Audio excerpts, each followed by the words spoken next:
Venerdì 17 maggio, buongiorno Sicilia da Angelo Gagliano. Ed Emanuela Corsi, buongiorno. E allora stamattina ci occuperemo di concessioni balneari, parleremo anche di superstizione venerdì 17 e poi parleremo del mese europeo delle diversità e delle mani al posto degli occhi, il tatto al posto degli occhi. Ma cominciamo subito con la cronaca, andiamo a Palermo dove ieri c'è stato un gravissimo incidente stradale, un motociclista è finito in una voragine, un 38enne in Viale Regione Siciliana ha perso la vita, la rabbia dei familiari, dicono è colpa del comune, ci sono buche enormi, la replica del sindaco La Galla, è impossibile che una voragine del genere non sia stata segnalata. Dolore e rabbia per una tragedia che forse poteva essere evitata e che ha lasciato sulla strada, esanime, un uomo di 38 anni, Samuele Fuschi, che lascia una moglie e 4 figli. Samuele è morto a Palermo in un incidente stradale in Viale Regione Siciliana, le cui circostanze sono ancora tutte da chiarire. Col suo motociclo Honda SH300 è finito in una profonda buca che si è rivelata una trappola mortale. Volevo dire grazie al sindaco, si lascia andare il figlio di Fuschi, Alessio, perché è solo colpa sua se mio padre è morto. Ci sono buche enormi e lui ci ha lasciato la vita. Era un uomo eccezionale, ora farò io da padre alla mia sorellina di 4 mesi. Gli fa che il suocero della vittima. Qua a Palermo abbiamo questo problema e ci sono tutte le strade rotte. Poi ha perso la vita mio genero. Cioè a casa mia, casa mia non si discute più e lascia 4 figli, non ha bambino ancora da adottare. Alla fine c'è scappato il morto, dicono i residenti della zona. L'incidente si è verificato dopo lo svincolo di Bonagia in direzione Catania. Nei giorni scorsi era stato segnalato un avvallamento. Sulla buca killer ha preso posizione il sindaco La Galla. Stando ai primi rilievi della polizia municipale, appare evidente che si sia trattato di un cedimento dell'asfalto avvenuto contestualmente o pochi momenti prima del verificarsi dell'incidente che ha provocato la morte del motociclista, per il quale vanno le condoglianze e la vicinanza mia e dell'amministrazione comunale. Nessuna segnalazione per il pronto intervento è pervenuta, ha concluso La Galla. Rattoppi spesso troppo frettolosi delle società che fanno gli scavi, ha ribadito infine il comandante della polizia municipale Coluccello. Adesso invece torniamo a occuparci del centro di cardiochirurgia pediatrica di Taormina. La regione siciliana ha inviato la richiesta formale di deroga al Ministero, un atto necessario per consentire l'iter di mantenimento del centro di eccellenza. La palla adesso passa al Ministero della Salute. L'atto formale richiesto, atteso da mesi, è arrivato. La Regione Sicilia ha formalizzato al Ministero della Salute la richiesta di deroga al decreto Balduzzi per la cardiochirurgia pediatrica all'ospedale San Vincenzo di Taormina, seguendo l'esempio di quanto già avviene in Veneto, a Padova e Verona, dove la popolazione residente è analoga a quella siciliana. Il documento, sottoscritto dal Presidente della Regione, dall'assessore alla salute e dai dirigenti dei dipartimenti di pianificazione strategica e attività sanitarie, evidenzia come si ritenga imprescindibile mantenere la funzionalità di entrambe le strutture di eccellenza siciliane del Civico di Palermo e di Taormina. Il comitato dei genitori dei piccoli pazienti ha accolto con soddisfazione la richiesta. Da adesso però la palla passa al Ministero a Roma, che da sempre si dice concorde nella deroga e che aspettava solo la richiesta della Regione. Ci sono da oggi 78 giorni al 31 luglio, che purtroppo è sempre la nostra scadenza, è sempre la nostra preoccupazione.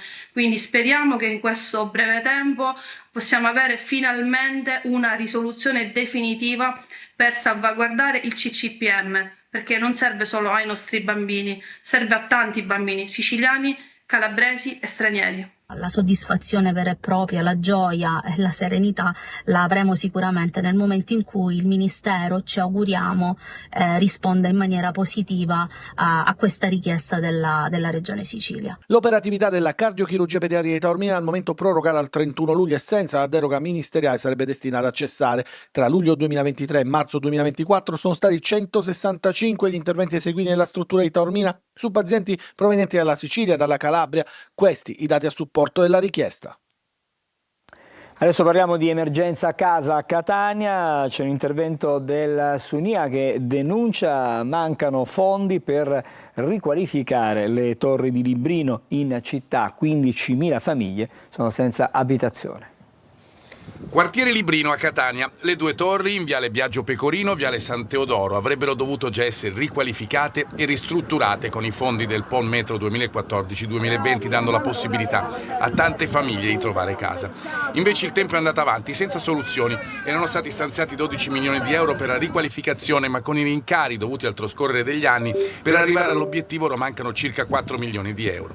In particolare è la seconda torre a rischiare di essere ancora una volta lasciata al suo destino da comune e IACP. Lo affermano in una nota le segreterie siciliana e di Catania del Sunia. Dopo un continuo spostamento di somme da un fondo all'altro, a tutt'oggi non è chiaro come e se i lavori partiranno davvero. L'accordo tra i due enti, Comune e Istituto Autonomo Case Popolari, prevede che i lavori di riqualificazione riguardino per ora uno solo dei due stabili. A Catania l'emergenza abitativa grave interessa almeno 15.000 famiglie.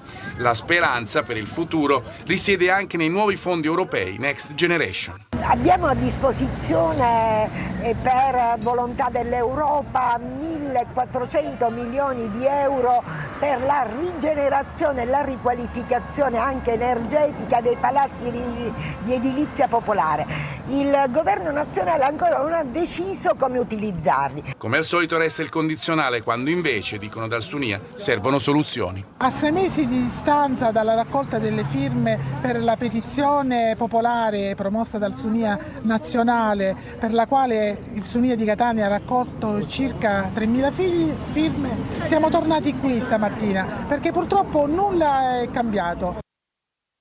E adesso siamo alla rassegna stampa, cominciamo con i quotidiani regionali e per questo do la linea ad Emanuela Corsi. Sì, Angelo, allora partiamo dalla Sicilia di oggi, vediamo, sono come sempre tante le notizie in primo piano. Intanto una buona notizia, come abbiamo sentito anche nei nostri servizi, il reparto di cardiochirurgia pediatrica a rischio ormai da mesi. La Regione chiede deroga per l'eccellenza di Taormina. E poi un tema di cui abbiamo parlato ieri proprio in trasmissione, cioè malati di inquinamento. Dalla Sicilia l'allarme sulle cause dell'infertilità. Ci sarebbe una correlazione appunto tra inquinamento e poi l'infertilità sia di uomini che di donne. Ne abbiamo parlato tanto ieri, sì, di mattina. Esatto. Poi ha contratto la pertosse, ad appena 15 giorni di vita è stato salvato un neonato a Catania, ricoverato al Cannizzaro. Ma intanto vediamo le notizie i titoli in grande. C'è Meloni Schlein, il duello televisivo che era stato annunciato nello studio di Porta a Porta condotto da Bruno Vespa, in realtà non si farà, quindi niente duello televisivo. L'annuncio Rai, hanno detto no, 4 liste su 8, esultano le opposizioni, questo per la par condicio, e quindi salta questo duello tanto atteso. E poi vade retro Satana. I vescovi siciliani dettano le regole per gli esorcismi dopo la strage di Altavilla. No a riti, spettacolo e al fai da te.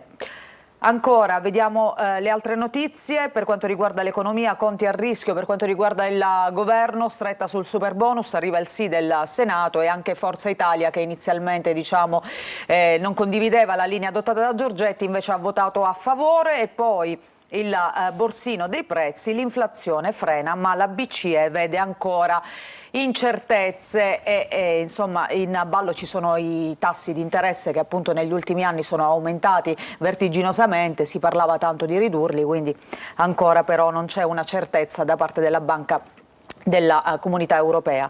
Mattarella che sfida i collettivi, l'università resti libera, il presidente risponde agli studenti, questo è un tema che vedremo tra poco meglio sulle altre testate, tra l'altro anche di apertura di tanti giornali. Giustizia e politica, procuratore di Catania, ieri altro rinvio in CSM, il poker di favoriti e le ragioni dello stallo. E ancora l'inchiesta in Liguria, nelle carte su Toti anche il call case dei Picciriddi uccisi a Catania.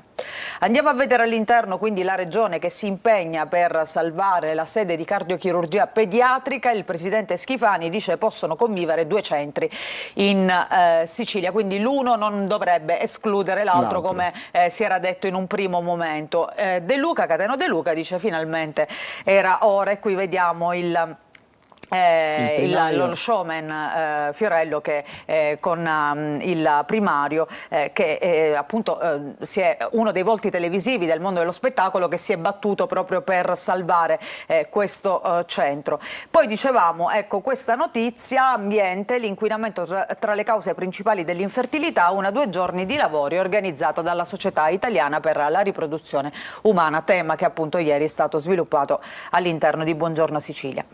Vediamo l'altra notizia in primo piano che abbiamo visto in prima pagina: no a questi riti spettacolo. Stiamo parlando di riti per scacciare il demonio e fai da te. Il nuovo decreto promulgato dai vescovi siciliani detta le linee guida e dice: non bisogna alimentare la curiosità morbosa verso la preghiera di liberazione. Tutto questo nasce dall'ultimo caso eclatante della strage di Altavilla Milicia, però insomma c'è un mondo sommerso in questo senso. Sono tanti questi riti che vengono fatti da persone che non sono poi preposte. Parliamo di agricoltura. Il ministro Lollobrigida dice: Sicilia, emendamento per siccità, allevamenti e pesca. Il G7 dell'agricoltura si svolgerà ad Ortigia. Lollobrigida, che è stato protagonista di una gaffe nei giorni scorsi proprio sulla siccità in Sicilia, ieri a proposito del decreto agricoltura, a margine appunto della giornata della ristorazione organizzata alla Camera, ha annunciato ci sarà un importante emendamento in favore dell'agricoltura e dell'allevamento siciliani, che patiscono in maniera più grave di altre regioni quest'anno appunto la siccità.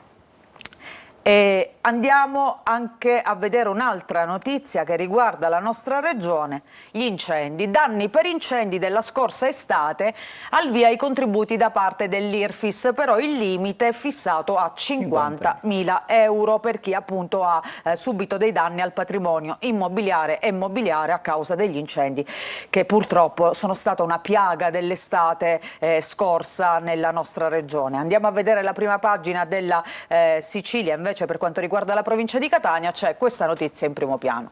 Strozzava, collega con tassi del 210%. A un commerciante di abbigliamento sono stati sequestrati 55.000 euro, importo dei profitti illeciti. L'uomo, Gianfranco Messina, avrebbe approfittato dello stato di difficoltà finanziaria della vittima, che aveva chiesto inizialmente 20.000 euro. Ora vedremo meglio che cosa ha fatto lui. Da 20.000 si è passati alla cifra di 55.000 euro da restituire. Ma intanto vediamo quest'altra notizia. Contrae la pertosse a soli 15 giorni di vita, salvato un neonato al Cannizzaro che è stato ricoverato all'Utin per 2 settimane. Intifada, notti ai benedettini contro il genocidio. Anche il mondo studentesco universitario chiaramente di Catania si unisce alle proteste che ormai sono ovunque in tutto il mondo. Ecco, gli attivisti chiedono al rettore di rompere i rapporti con la holding Leonardo. Andiamo a vedere questa storia di questo strozzino che prestava denaro a un suo collega con tassi fino al 210% mensili. E dall'indagine è emerso che a fronte di un primo finanziamento dell'importo di 20.000 euro sarebbe stata elargita nell'arco di soli 9 mesi una somma complessiva di circa 44.000 euro con un tasso di interesse pari al 157% annuale e al 210 mensile. E poi ancora c'è stata una seconda erogazione di un prestito dell'importo di 10.000 euro con una trattenuta iniziale a titolo di interessi di 3.750. Complessivamente è stato ottenuto un rimborso di 12.500 euro sempre nell'arco dei 9 mesi, quindi si arriva alla cifra di 55.000 euro a fronte di 30.000 euro prestati. Giornale di Sicilia, quindi vediamo altre testate. Allora, alla fine c'è scappato il morto, questa è l'apertura a proposito dell'incidente dopo lo svincolo di Bonaggia. Nei giorni scorsi era stato segnalato un piccolo avvallamento, l'uomo forse però non indossava il casco. Una voragine appunto in viale della regione si trasforma in una trappola letale per Samuele, questo Samuele Fuschi di 38 anni, il nome della vittima, che viaggiava su uno scooter, lascia la moglie e i figli. Il figlio della vittima dice: ho una sorellina di 4 mesi, ora dovrò pensarci io. E poi il sindaco La Galla, strade, groviera, pochi soldi e appalti lenti. E poi, sempre a proposito di queste strade, della condizione delle strade, c'è il caso di un'anziana che è stata risarcita perché si è rotta il braccio a causa di un marciapiede ammalorato. Avrà 40.000 euro dal comune come indennizzo. Questa sera al Barbera, ecco, cambiamo totalmente genere, parliamo adesso di calcio. Stasera al Barbera a Palermo, fuori la grinta contro la Sampdoria, servirà la gara perfetta, quindi anche il Palermo che si appresta a giocare i suoi play-off per guadagnare un posticino in Serie A. Una strada non semplice, comincia stasera, e in bocca al lupo chiaramente alla formazione rosanero. Si comincia con la Sampdoria. E intanto vediamo anche la prima pagina di Repubblica Palermo, dove anche qui c'è l'incidente mortale in primo piano, voragine killer in circonvallazione, morto un motociclista. E poi il bando, oltre 28 milioni dall'INAIL per la sicurezza del lavoro, altro tema di cui abbiamo parlato tanto anche ieri appunto nella trasmissione.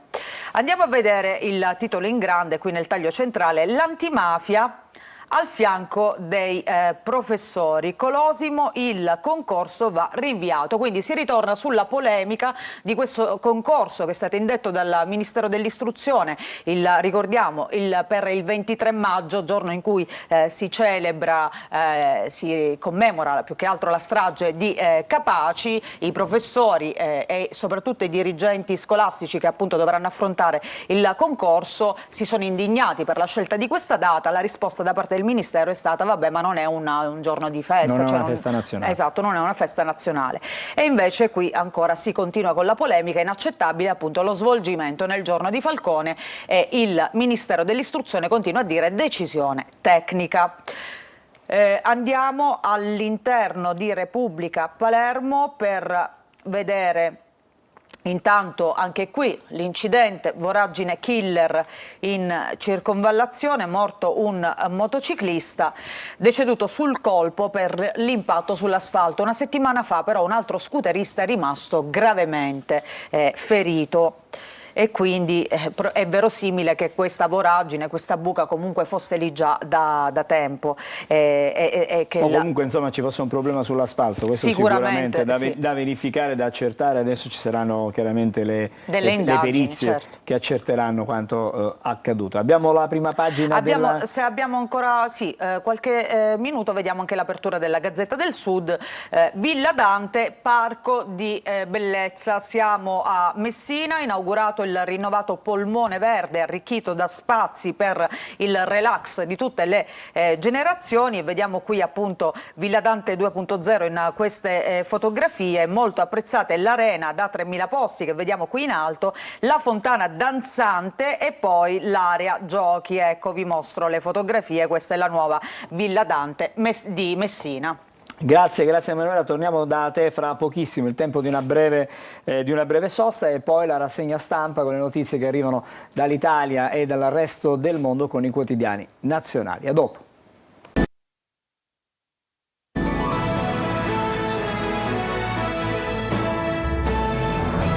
Bentornati a Buongiorno Sicilia, di nuovo da Emanuela Corsi, stavolta per i quotidiani nazionali. Sì, partiamo dal Messaggero e dalle parole di Sergio Mattarella, del Presidente della Repubblica Italiana, a proposito delle proteste degli studenti. Lui dice: i diritti valgono per tutti. Mattarella sfida la protesta degli studenti alla Sapienza. L'Italia contrasta sempre le violenze, dalla Palestina all'Iran, e avverte: il peggiore potere vuole gli atenei isolati.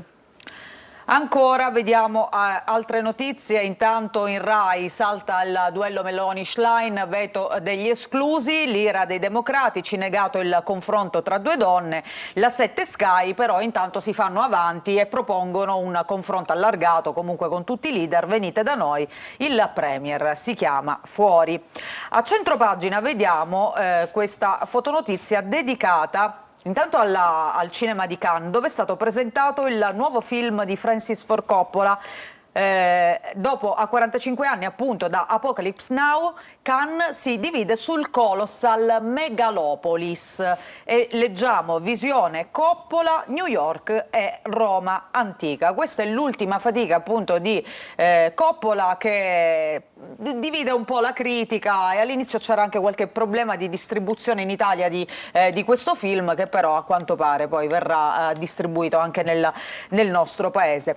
Poi c'è una notizia di calcio che riguarda Allegri. Gli eccessi di Allegri non valgono una coppa. Il tecnico della Juventus è verso l'esonero. Cosa è successo, Angelo, se vuoi riassumerlo tu? No, è stata una finale, un post gara, al momento della premiazione, qualche eccesso da parte del tecnico della Juventus, che in qualche modo ha fatto capire che alcune presenze all'interno del campo non erano gradite, prima fra tutte insomma Giuntoli, che è uno dei dirigenti Juve e l'uomo che fa il mercato. Tensioni evidentemente, ma non solo questo, tanto altro. C'è tanto altro, quindi evidentemente si sta valutando. Non è detto che arrivi l'esonero, questo va anche sottolineato, perché diciamo che tendenzialmente le grandi squadre, Juve, Milan, Inter, non esonerano l'allenatore a stagione in corsa, però siccome mancano poche partite vedremo cosa succederà. E anche il Corriere della Sera mette la fotonotizia appunto di Allegri, l'Allegri furioso, scrive il Corriere, divorzio amaro con la Juve, quindi sono più possibilisti quelli del Corriere per quanto riguarda una sai che cos'è? dipartita. È che l'immagine, qui è stata intaccata l'immagine della Juve, della società, perché certo. insomma questo suo sfogo, questo suo modo di essere, che è costato anche 2 giornate di squalifica, una multa di 5.000 euro, insomma, sì. Ma non è tanto questo, è stato il modo, l'approccio del post gara che non è piaciuto alla dirigenza juventina. E quindi infatti vediamo il tecnico squalificato per 2 turni, come dicevi tu, possibile esonero. Ma intanto andiamo a vedere le altre notizie. Intanto l'attentato alla premier Fico, Fizzo, come dir si voglia, timori in Europa, il polacco Tusk, io minacciato di morte, quindi insomma torna sotto i riflettori il tema della libertà anche politica e soprattutto anche di queste minacce a quella che è la democrazia, così dicono quelli che chiaramente hanno commentato questo gesto.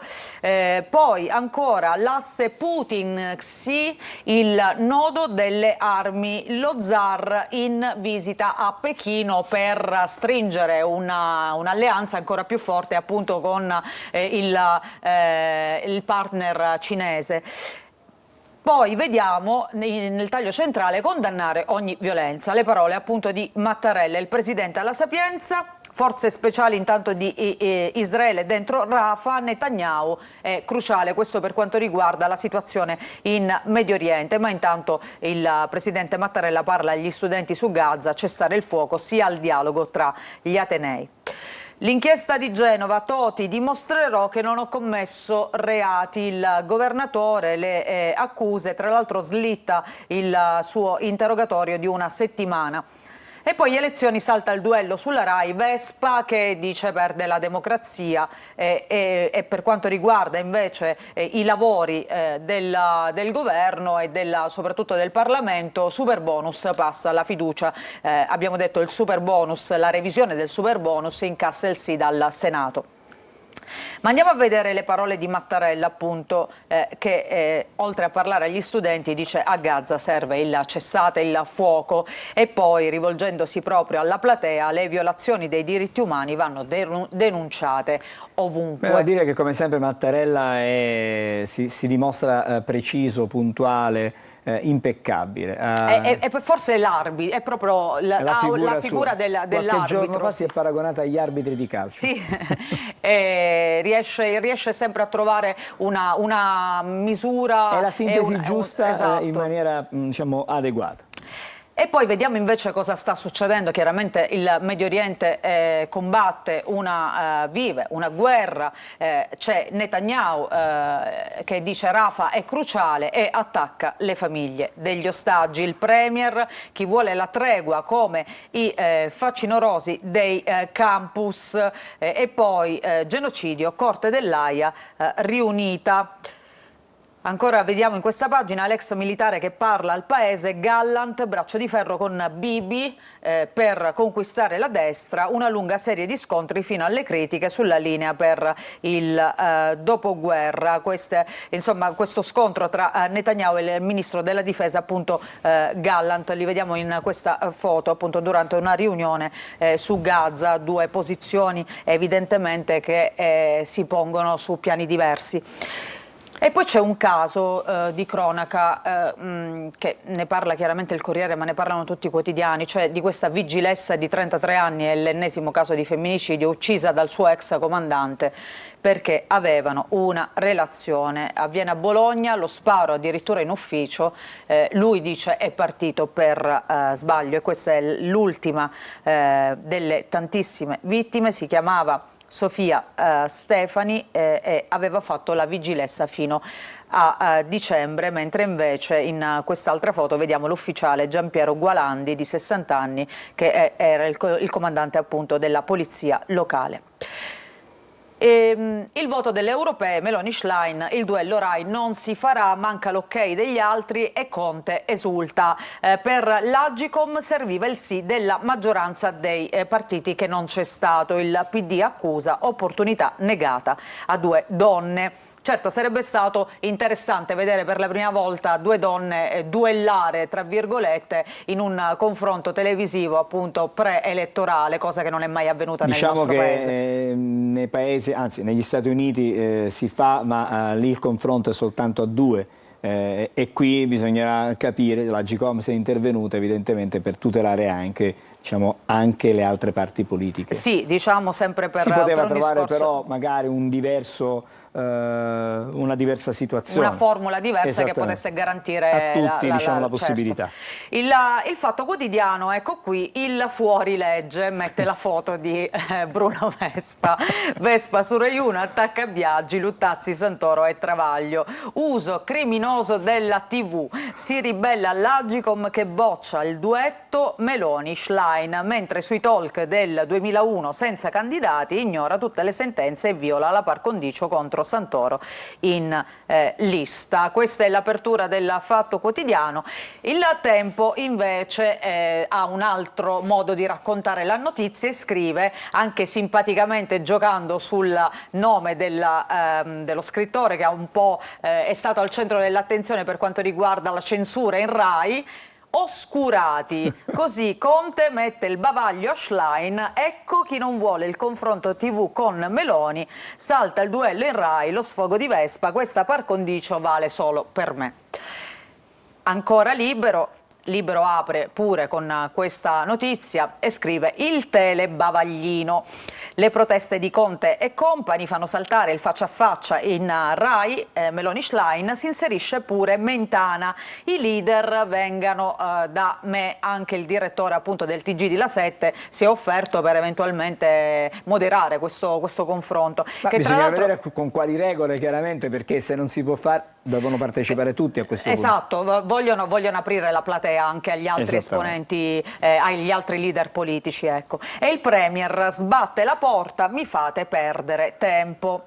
Nel frattempo vediamo in questa fotonotizia, a proposito delle proteste appunto del mondo studentesco in tutto il mondo, i comunisti menano i pro-Palestina. La tendifada, la chiama così Libero, quindi non intifada ma tendifada, in statale a Milano finisce in rissa.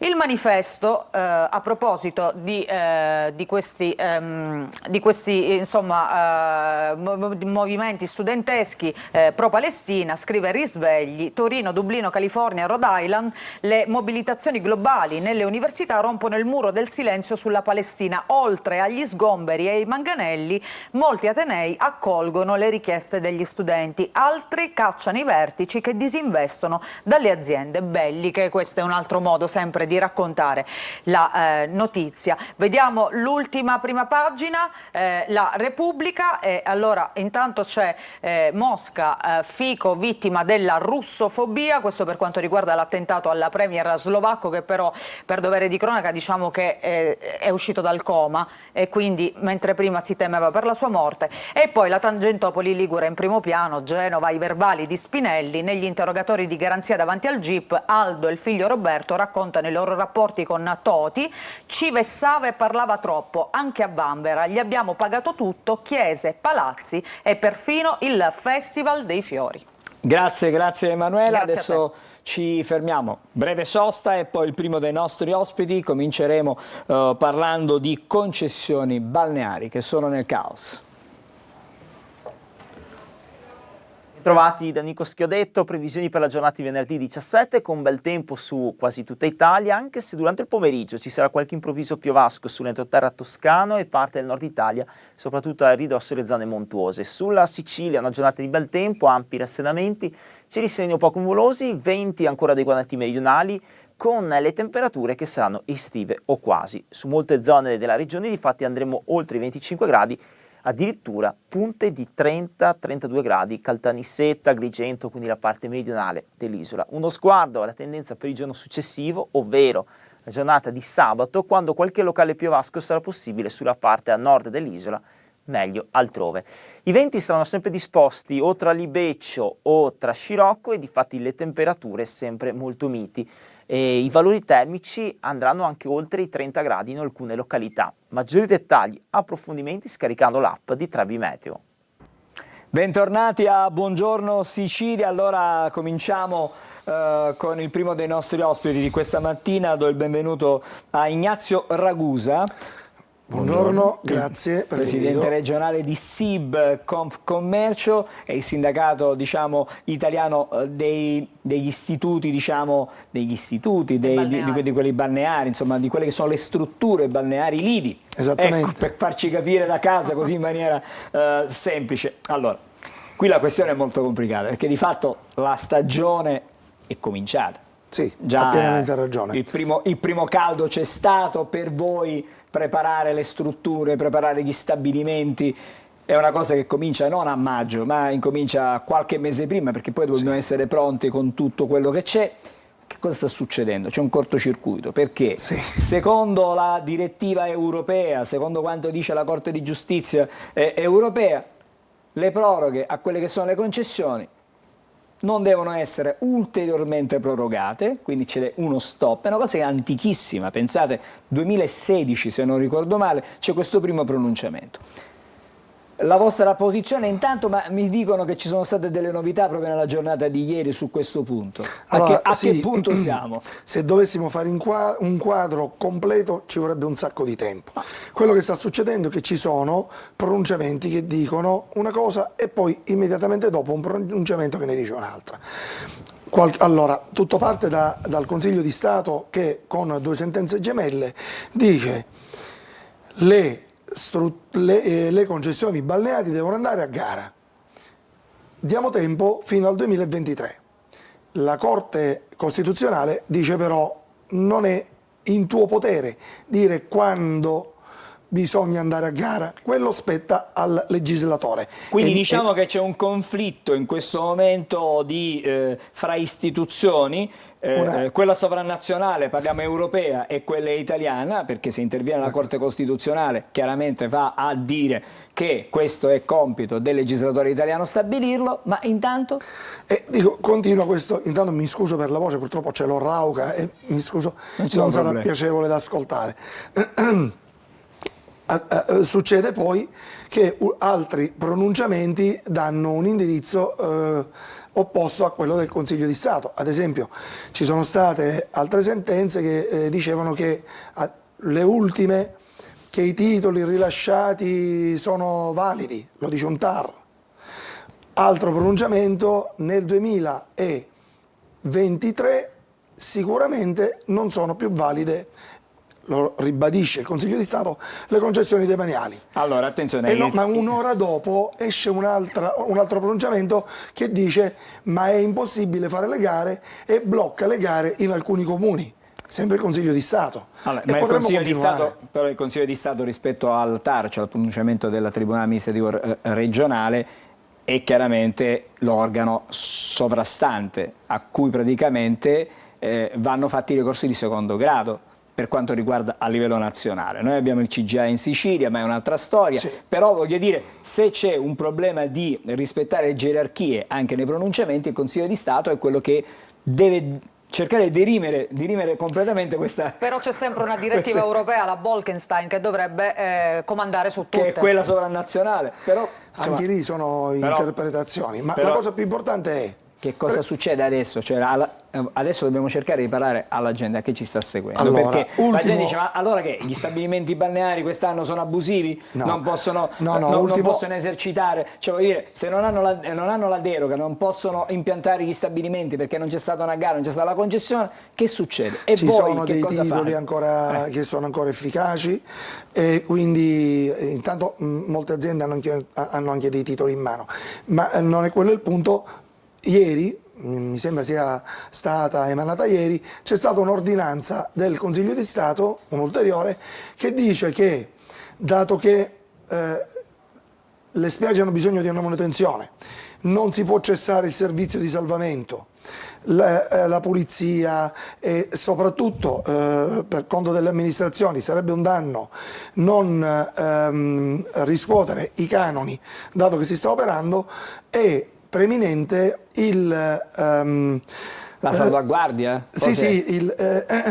L'interesse privato, perché è collegato a tutta questa serie di altre motivazioni, in parole molto semplici. Quindi non dice il Consiglio di Stato che si può tranquillamente continuare ad operare sulle spiagge, e ci sono una serie di norme comunque che dicono che nelle more dell'emanazione di una norma che regolamenti le gare, comunque sia, le spiagge continuano ad essere affidate a chi finora le ha gestite. Quindi realmente si continua e siamo in attesa di questa norma che noi stessi, stanchi delle proroghe, perché sembra quasi uno stillicidio, abbiamo necessità di avere certezze.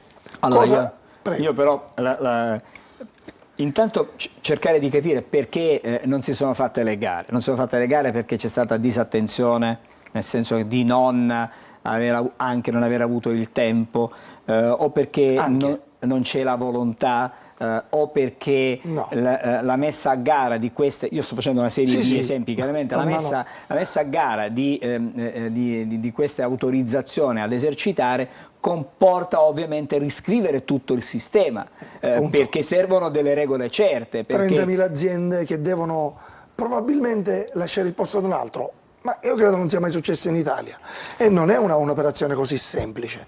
Quindi, soprattutto perché manca la norma che dice come, e effettivamente non è facile operare. Il rischio, se si va a gara, qual è? Che magari dei grossi colossi non lo so, possano mettere le mani in quella che è la gestione appunto dei nostri litorali, e quindi penalizzare quella che fino ad oggi è stata un po' una conduzione familiare di questi stabilimenti, o altro? Questa è un'ottima riflessione ed è una scelta che dobbiamo fare.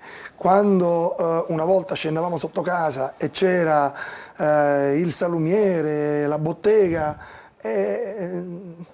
questo scenario ormai è cambiato e non si ha più questa realtà. Oggi si va in un ipermercato, probabilmente non è nemmeno italiano, e chi faceva il salumiere probabilmente fa il cassiere in quel supermercato, e questa globalizzazione sta cercando di entrare anche nel turismo italiano. Consideriamo quante sono le nazioni che hanno il mare e soprattutto abbondante in questa maniera.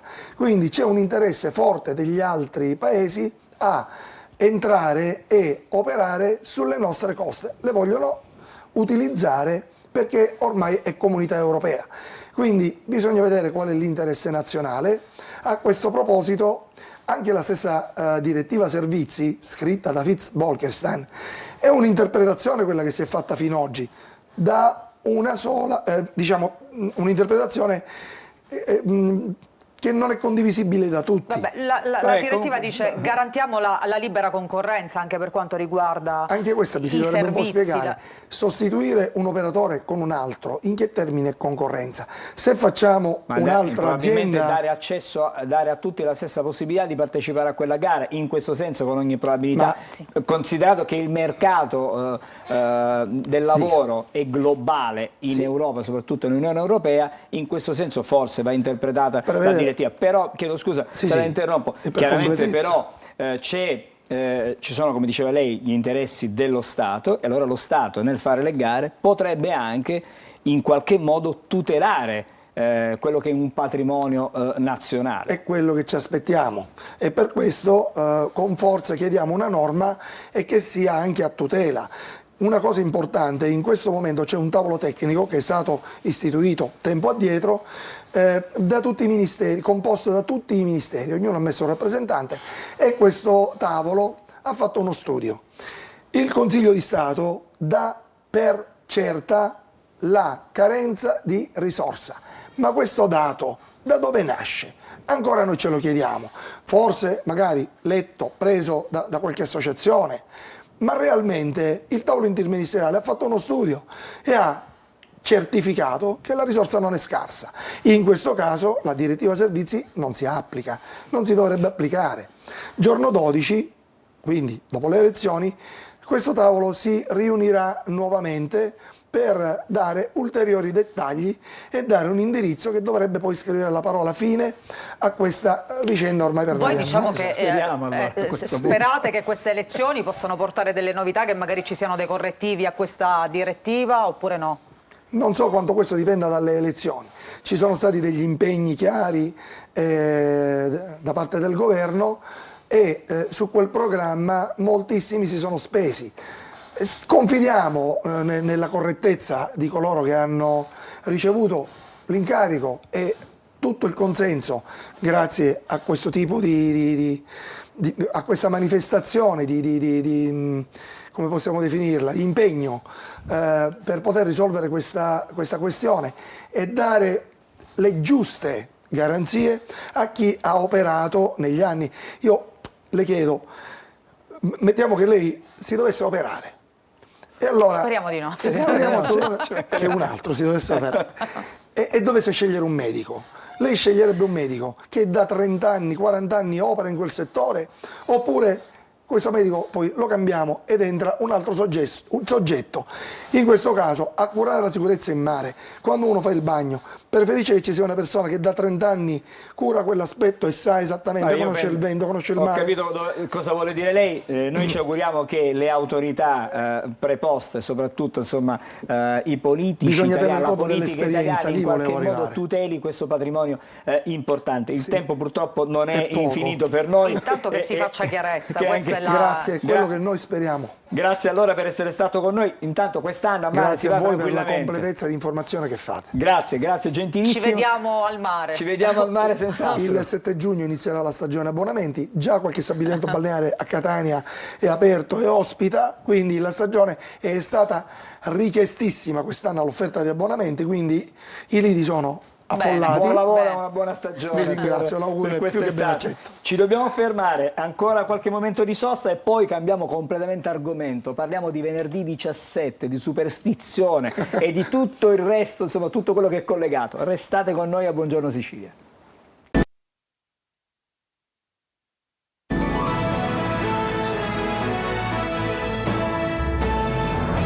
Di nuovo insieme a Buongiorno Sicilia e do il benvenuto alla professoressa Bianca Maria Lombardo. Buongiorno. Professoressa e docente di zoologia del Dipartimento di Scienze Biologiche, Geologiche e Ambientali dell'Università di Catania. E poi con noi c'è uno psicologo, perché è importante capire anche da un punto di vista psicologico l'argomento che stiamo per affrontare. Il venerdì 17, oggi è venerdì 17, con le superstizioni che sono legate a questo numero e a questo giorno, perché il venerdì 17 è una sorta di accoppiata praticamente esplosiva. Io vorrei partire intanto con Salvo Mazzaia, che è psicologo, per capire da un punto di vista psicologico perché, come nasce questa associazione del venerdì con il 17. Qui da noi in Italia, diciamo così, da altre parti è venerdì 13, se non sbaglio, in America.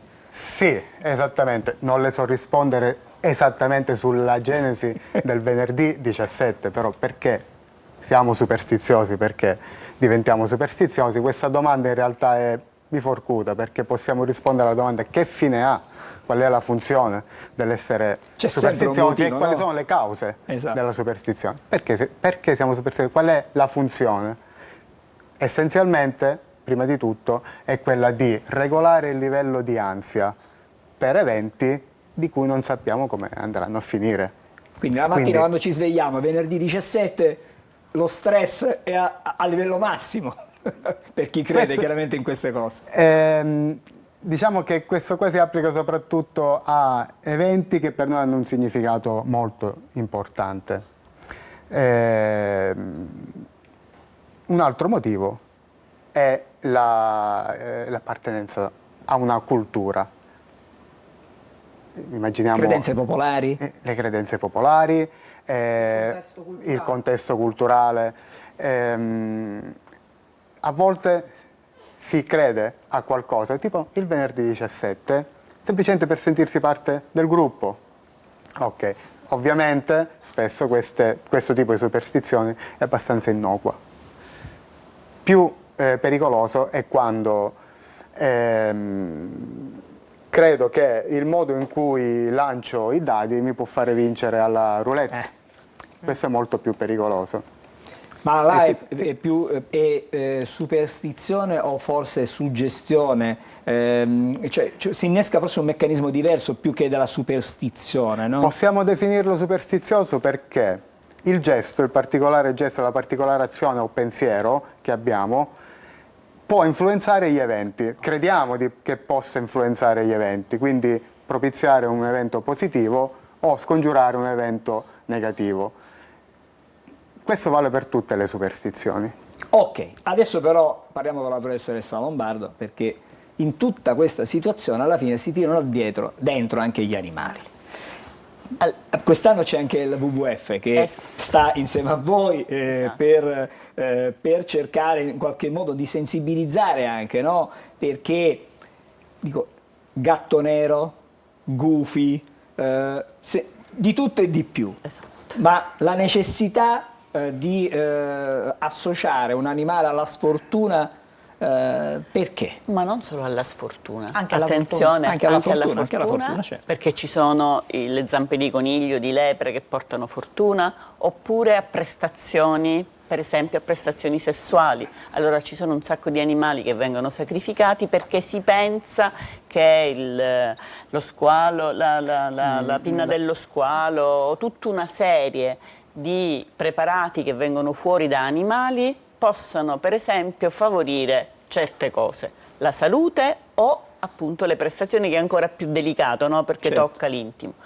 E quindi di fatto il corno dei rinoceronti li abbiamo portati veramente all'estinzione. Poi per carità non sono solo le superstizioni che creano problemi alle specie animali e alla biodiversità, ci sono tanti altri fattori, però ci sono fattori che sono più difficili da combattere, quello delle superstizioni è più facile, o comunque è importante mettere l'attenzione su queste cose, no? Cioè dire state attenti, ma perché li andate ad uccidere? Voi pensate a quanti oggetti, tutto l'avorio, e cos'è successo agli elefanti? Ma ripeto, ci sono tante specie che sono oggetto di superstizioni o di credenze. Il CICAP, che è questo comitato, è difficilissimo da ripetere. Sì, Comitato Lo dica lei Italiano, che è così. Comitato Italiano per il controllo delle affermazioni sulle pseudoscienze. Lo sapevi a memoria. Stamattina ho studiato. Esatto, io pure perché ho dovuto, fra l'altro ho collaborato con loro. Fondato da Piero Angela. Esatto, perché il problema è certo, si dice una cosa devi fare? Devi avere i dati, devi utilizzare il metodo scientifico, quindi figuriamoci se un argomento di questo genere non stava perfettamente nella, diciamo, rubrica quasi settimanale di un tè al museo. Il museo di zoologia del nostro dipartimento è stato rinnovato, devo dire che viene molto visitato dagli stranieri, anche dai turisti italiani. Un giorno stavo facendo esami, è venuto un attore che si vede sui canali nazionali. Chi era? E non me lo ricordo. Fra l'altro l'ho visto, ho detto ma io lo conosco, lei è un attore. E lui chiedeva dove vado per andare a vedere il museo. Quindi ci sono delle attività culturali che appunto servono a sensibilizzare il problema dell'estinzione, che ripeto non è solo legato alle superstizioni, perché sarebbe troppo facile e anche troppo bello, perché la risolveremmo subito. Il problema della cultura scientifica, del metodo scientifico e della preparazione della popolazione al rispetto della natura, degli animali, ma anche delle piante. Adesso io... Allora, stamattina voi, fra qualche ora, vi ritrovate... Alle ore 17. Alle ore 17? Anzi, quindi venerdì 17 alle 17. No, poi però ho visto che perché è un'attività che si svolge in diverse regioni italiane. Okay. Nella locandina nazionale era 17, quindi sono tornata indietro e non ho messo 17 e 17. Benissimo, però non è una combinazione fatta apposta a questo punto, 17 alle 17. Però oggi parlate, vi ritroverete in via Androne a Catania, in via Androne, che è la nostra sede per ora. A Longo di biologia animale, perché parlerete proprio di questo tema, cioè la sfortuna e farli estinguere. Perché questa è una sfortuna, perché è perdita di biodiversità. C'è da riflettere tantissimo su perché questo. La biodiversità è una ricchezza, è proprio una ricchezza per il nostro pianeta, e se la perdiamo non la recuperiamo più. Le specie estinte che Jurassic Park purtroppo non tornano indietro, e quindi si perde. Ma quella di oggi è una giornata importante, perché la giornata, proprio oggi, è la giornata antisuperstizioni, quindi capita il 17. La facciamo capitare il 17. Cioè il CICAP fa questa cosa tutti i venerdì 17 che capitano. Sì, esattamente. Organizziamo la giornata antisuperstizione per gli scopi del CICAP. Io sono un socio. Tra l'altro questo è anche un anno bisestile. Vorrei aggiungere, non so se, quindi ci aggiungiamo anche questo. Allora, finché si ride si può fare. No? Quello che cerchiamo di fare è diffondere il pensiero critico e la cultura scientifica, trattando però questi temi. Ma come si fa? Cioè, molte volte si creano dei falsi miti, no? Cioè, si creano... la scienza ha sempre cercato, no, di dimostrare empiricamente quello che succede. Su dati, analisi scientifica dei dati. Molte volte si entra in un loop per cui praticamente quella cosa è così perché si dice, si narra, è stato. E poi da là, come si fa a piegare le posate? Cioè, una volta si diceva io riesco con la forza del pensiero a piegare, che ne so, il cucchiaio oppure... ma è dimostrato da un punto di vista scientifico. La cosa più strana deve essere dimostrata. Piegare il cucchiaio è dimostratissimo, perché i prestigiatori ce la fanno, solo che non dicono di avere poteri paranormali.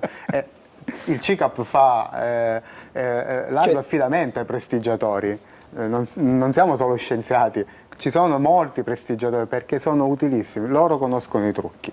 Ma ci sono trucchi? Ma sono trucchi. I trucchi sono trucchi, le cose reali, cioè quelle che si toccano con mano, quelle che si dimostrano, perché il teorema di Pitagora riusciamo a dimostrarlo perché è scientificamente dimostrato, per quelle che sono le nostre conoscenze, chiaramente, finché non ci arriva qualcun altro e ci dirà che abbiamo sbagliato tutto, però per quella è scienza, no? Certo. Abbiamo dimostrato. Ed è basata sull'analisi dei dati, sulle evidenze. E le evidenze che cosa ci dicono in questo momento per quanto riguarda l'estinzione? A questo volevo arrivare.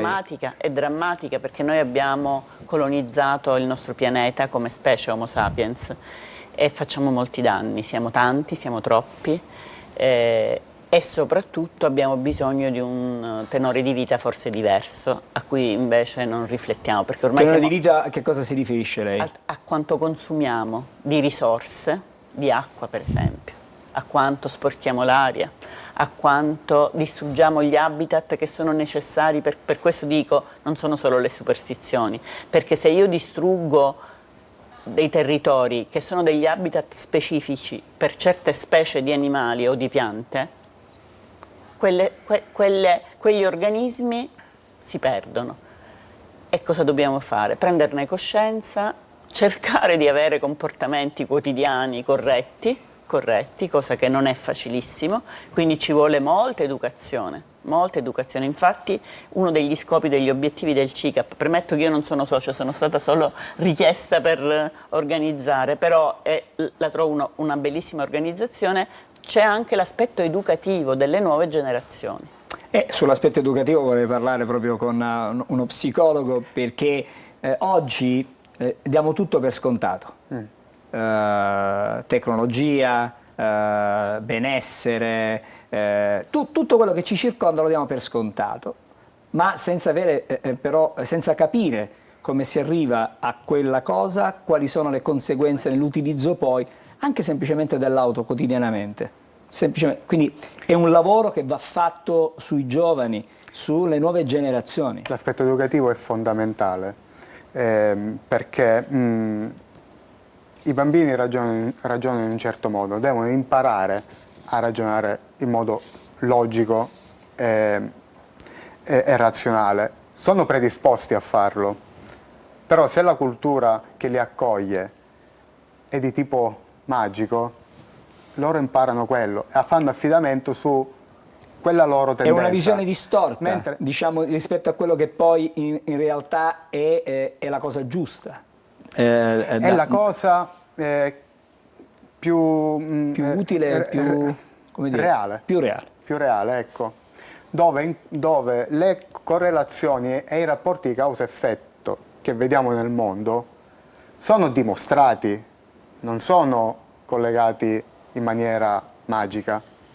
Quindi insomma la magia mettiamola da parte, è un momento, chiamiamolo ludico, della nostra, nostra vita. Può essere anche carino, però le scelte poi non vanno fatte su questa base, no? Sulle credenze. Su base razionali vanno fatte. Non ci devono essere poi gesti che accompagnano quella che può essere la classica frase: oggi è venerdì 17, magari evito di fare una cosa ma non ne faccio un'altra per distruggere magari un essere vivente piuttosto Infatti, che... diciamo che la differenza la fa quanto incide la superstizione. Ma perché o la noi siamo portati vita. a credere a qualcosa, anche quel qualcosa verso il quale poi non c'è una corrispondenza scientifica, non c'è una corrispondenza... Perché non siamo portati a credere? Perché lo siamo? Ci crediamo. Io credo che il motivo principale sia la difficoltà a tollerare il dubbio, a tollerare l'incertezza. Quindi cerchiamo di tappare quel buco in qualche modo. Benissimo, la spiegazione è chiarissima, il nostro tempo ahimè è però finito, grazie per essere stati con noi,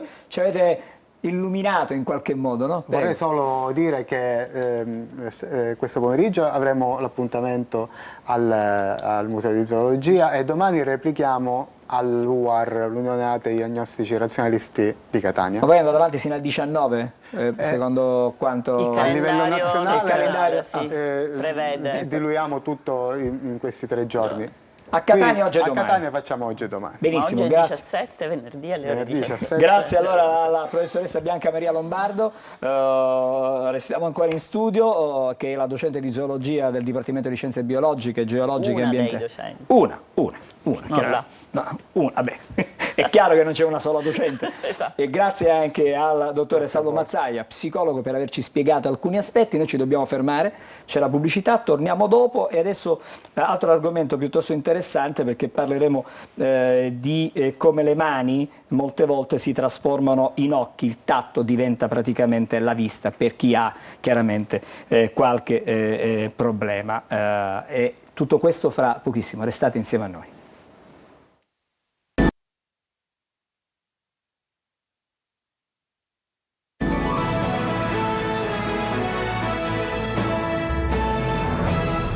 Insieme a Buongiorno Sicilia e diamo il benvenuto a Luca Grasso, che è il direttore del Polo Tattile Multimediale di Catania. Buongiorno a Luca. Buongiorno, grazie per aver pensato a me e quindi per la vostra ospitalità. Grazie a te per aver accolto il nostro invito.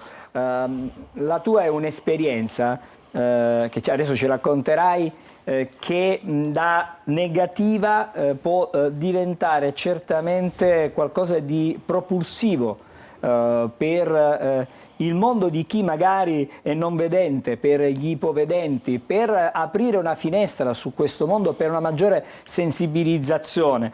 Che cosa ti è capitato? Parto dicendo semplicemente che il mio sogno nella vita è quello che l'accessibilità sia per tutti e non soltanto quella visiva, perché non è solo quella l'accessibilità. Accessibilità è quando tutti, con qualsiasi forma di normalità o di disabilità, possiamo accedere a quello che può essere la cultura, la conoscenza, no? Perché ogni cosa che noi vediamo, ogni cosa che noi conosciamo è fonte di cultura e di conseguenza conoscenza. È partito tutto da Bologna. Io ero arrivato da Catania a Bologna in aeroporto e ho trovato, c'era in esposizione una Lamborghini, credo che fosse stata una Huracan. Huracan, sì. Credo di sì. Ho chiesto più volte ovviamente io mi sono avvicinato per conoscere, per toccare la macchina, ma immediatamente sono stato bloccato. Ho spiegato le mie ragioni per cui per me era necessario toccarla la macchina per poterla conoscere, no? Adesso stiamo vedendo il video che racconta questa storia, come tu ti approcci, ti avvicini a questa super auto. Questa è la parte bella. Certo. Io sto parlando della parte brutta, certo. Esatto. E quindi ho cercato di spiegare le mie ragioni, no? Che poi sono delle ragioni di tutti i non vedenti, non è che io mi riferisco soltanto al mio caso, magari ci saranno stati tantissimi altri casi, ma magari nessuno l'ha portato a conoscenza della stampa o dell'opinione pubblica. Quindi spiego le mie ragioni, la signora non si poteva prendere la responsabilità, però si è anche rifiutata di chiamare un responsabile. Per quello io mi sono un po' irrigidito, ma anche mi sono sentito umiliato, perché intanto è stato evidente che la macchina avesse molto più valore di una persona. E io amo le macchine da morire, ma le persone hanno sempre, comunque, più valore. E quindi quando sono tornato a Catania ho cercato, insomma, di coinvolgere la stampa. Adesso qui non voglio dire né chi né come, perché non mi sembra giusto, però sono stato molto aiutato e queste informazioni sono state riversate sulla stampa nazionale, l'ha rilanciato l'ANSA. E quindi in qualche modo Lamborghini sarà venuta a conoscenza di questo mio senso di malessere, che, credetemi, non è per non avere toccato una macchina, che per me è importante visto che ne sono molto appassionato, è il negare la possibilità di conoscere. E quello è sottile, ma fa tantissimo nella mente di una persona. Ti chiedo scusa, il management di Lamborghini ha captato probabilmente, ha capito, ha mostrato sensibilità. Sì, ha capito, mi hanno cercato al polo tattile, è seguito un incontro che poi è sfociato in questo video che avete fatto vedere prima, e la cosa bellissima è stata la loro disponibilità, ma soprattutto la loro sensibilità. Loro mi hanno detto che non ci avevano pensato a queste esigenze delle persone chiaramente non vedenti, perché magari uno nell'idea comune, un non vedente non può essere interessato ad una macchina. Non è così.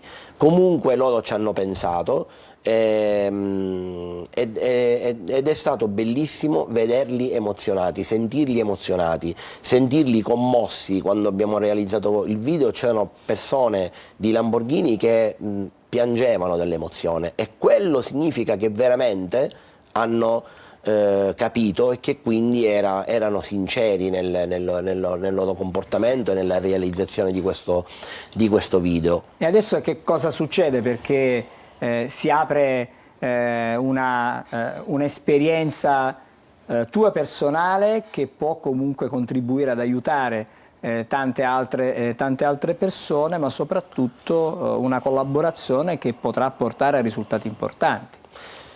Sì, certamente sì, con loro si è instaurato un rapporto bellissimo, un rapporto molto forte proprio a livello a pelle, abbiamo instaurato questo rapporto E che progetti con ci loro. Possiamo svelare qualcosa? Non posso svelare molto, non perché io non voglio, ma perché chiaramente loro sono molto rigidi su questo.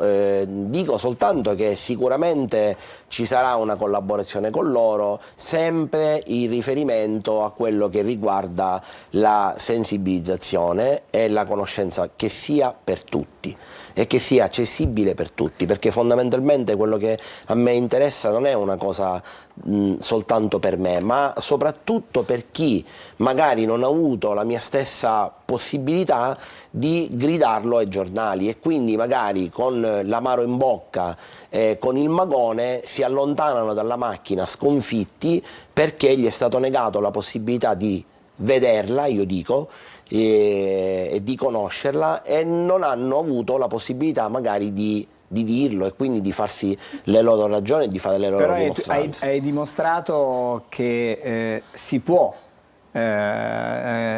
arrivare anche alla Lamborghini. Cioè, voglio dire, non stiamo parlando di un'azienda piccola, stiamo parlando di un marchio internazionale che però ha dimostrato grande sensibilità, e questo è il mese europeo delle diversità e anche dell'inclusione. Ci sono delle iniziative in questo mese che, diciamo, aiutano e portano questo messaggio? Ci sono tantissime, sparse per l'Italia, tantissime manifestazioni. Noi sicuramente tramite le nostre unità oftalmiche, come Unione Italiana Ciechi, chiaramente saremo in giro proprio per caldeggiare, per cercare di creare le condizioni affinché ci sia prevenzione, perché poi noi alla fine, quando l'Unione Italiana Ciechi, il Consiglio regionale manda le unità oftalmiche in giro, lo fa proprio per prevenire o magari per capire, per trovare delle problematiche che magari non sono state evidenziate nella persona.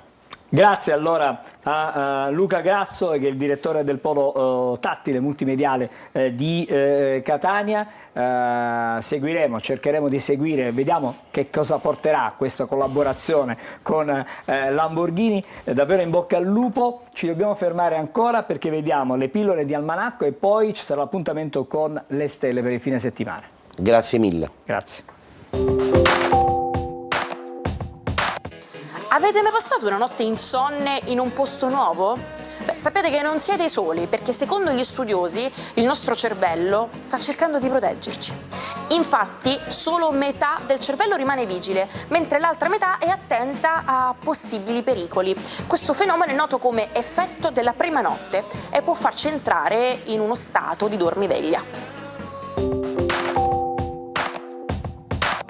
Oggi parliamo dell'espressione inglese get your ducks in a row, che significa letteralmente metti le tue anatre in fila. Ma da dove viene questo modo di dire così curioso? Beh, si dice che sia nato nei poligoni di tiro degli anni 70, dove le sagome di anatre venivano usate come bersaglio. Avere tutte le anatre in fila significava essere pronti a sparare e dare il via all'allenamento. Oggi questa espressione è utilizzata in tutto il mondo anglosassone e in Italia la nostra versione più simile è fare mente locale. Quindi, se volete essere pronti per qualsiasi cosa, assicuratevi di avere le vostre anatre in fila.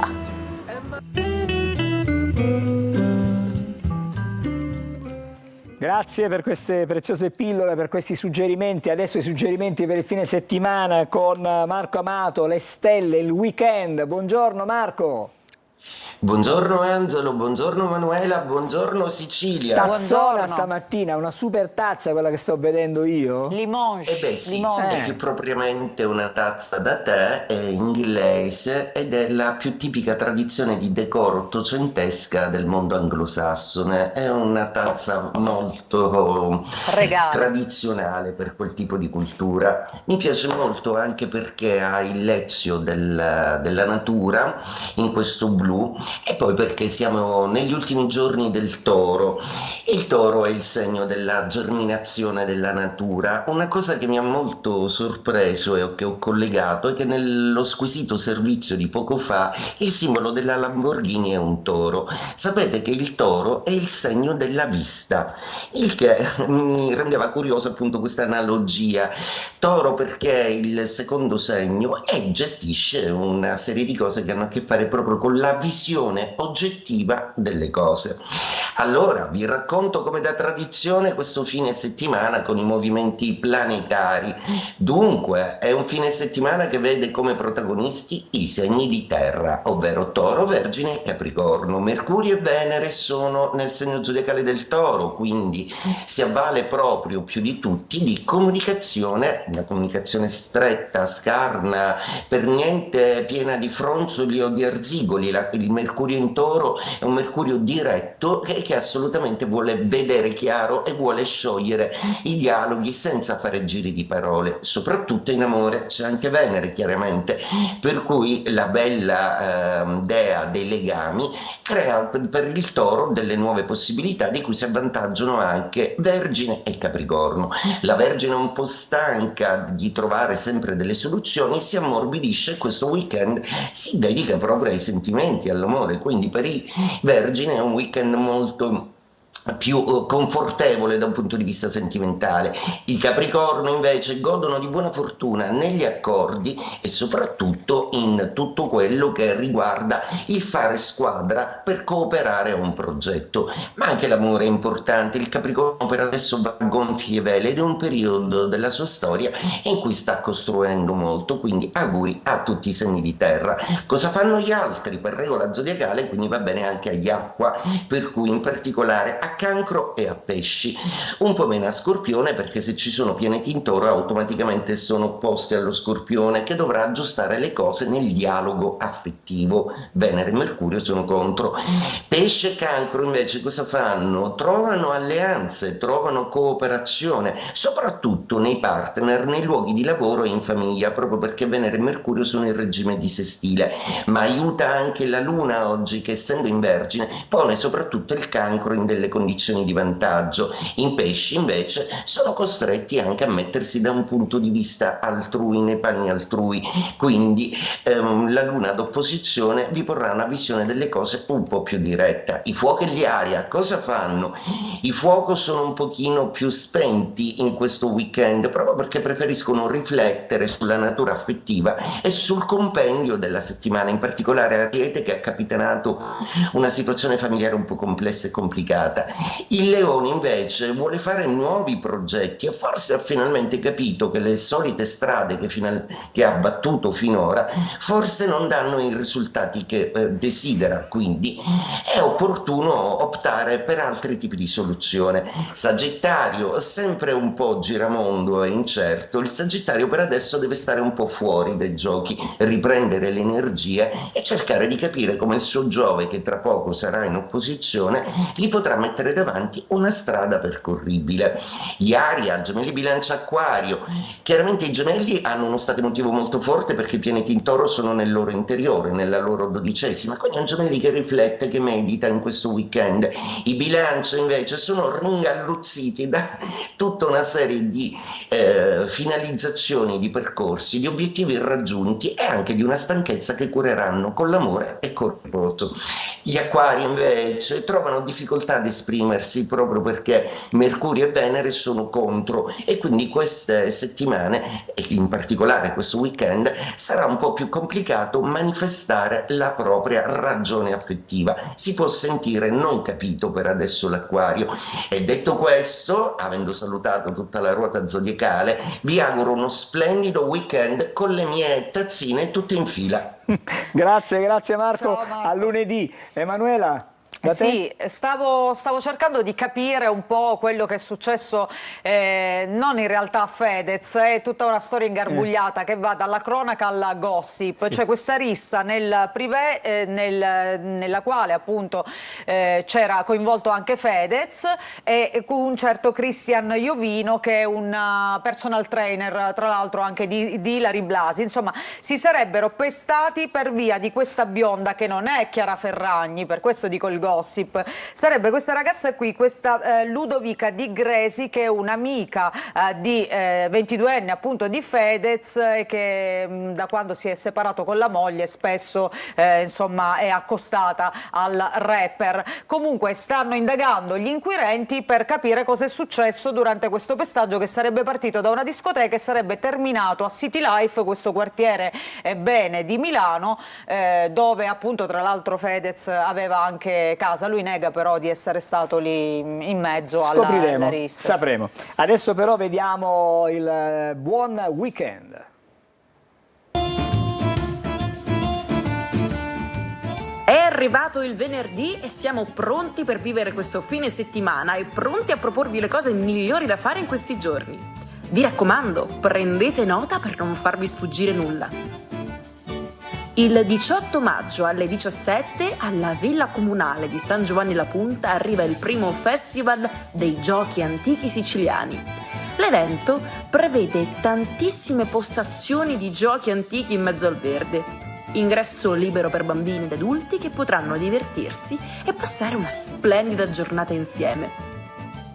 Sempre il 18 maggio, ad Aci Sant'Antonio, in provincia di Catania, l'associazione Angelica La Forza del Sorriso, fondata dai genitori della piccola Angelica, ha organizzato la prima edizione dell'Arcobaleno della Solidarietà, al fine di trascorrere una mattinata in totale spensieratezza, con momenti di spettacolo, sport e gioco, allietata dalla presenza della banda musicale e dell'animazione per far divertire i più piccoli.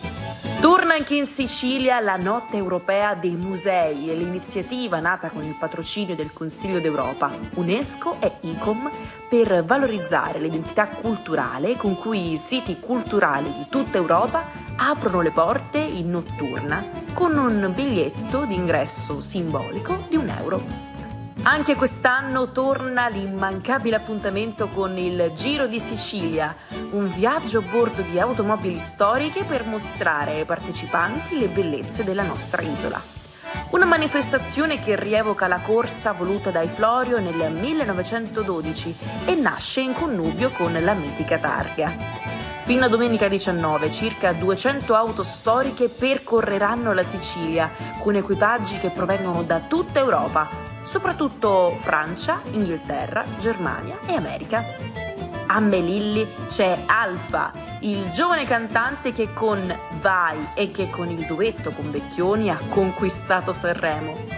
Il concerto, che ha inizio alle 21 in Piazza Risorgimento, è a ingresso gratuito e apre l'estivo di Non so chi ha creato il mondo, ma so chi è innamorato. Live che prende il nome dal suo nuovo lavoro uscito a febbraio.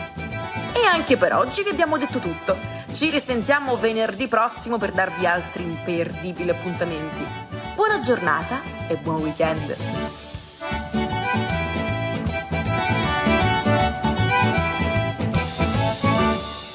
E noi siamo in chiusura il 17 maggio del 2021, chiedo scusa, San Giovanni, pseudonimo di Giovanni Pietro Damian, lancia in radio il singolo Malibu. Ed è con questo che noi ci salutiamo, finisce qui Buongiorno di Siria di questo venerdì, ma di questa settimana, l'appuntamento è per lunedì. Grazie Emanuela. Grazie Angelo, buon weekend. Grazie a tutti voi, a lunedì.